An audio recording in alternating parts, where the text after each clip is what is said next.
органы чувств. Ваш мозг получает информацию об окружающем мире с помощью органов чувств. Их всего 5. Это орган зрения, орган слуха, орган вкуса, орган обоняния и орган осязания. Глаза – это орган зрения. С помощью него мы можем видеть красивые картинки, мы можем видеть с расстояния человека, можем видеть размеры, объемы или формы. И с помощью них мы можем читать книги.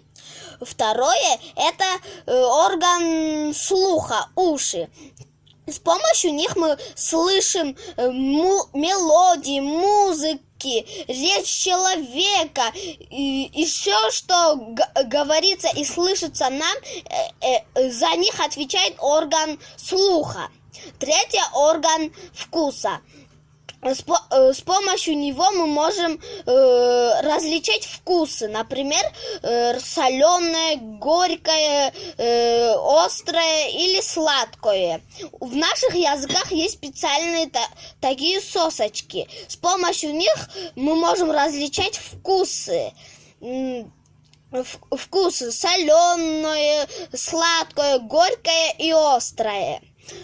Четвертое – нос, орган обоняния. С помощью него обоняние – это когда мы дышим, например, хорошие запахи, например, запах духи, он приятный для человека, или призывающий к нам аппетит вкусной пищи. Еще орган обоняния может предупреждать, есть опасные запахи, например, дым или испорченная еда.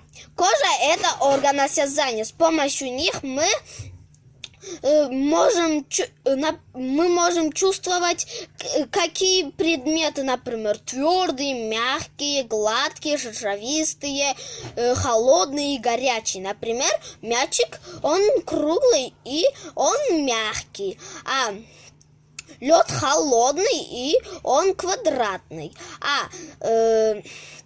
И мы с помощью кожи можем трогать разные вещи. Например, печь горячий, а лед холодный. Например, холодная вода или горячая вода. Эти органы очень нам нужны. Например, если мы глазами увидели сосульку, мы запомним эту сосульку. Какая она? Она острая и треугольная. Лед какой может быть? Он может быть плоским или квадратным. Когда мы трогаем с помощью кожи, мы чувствуем лед, например, холодный, сосулька тоже холодная, а печь горячая,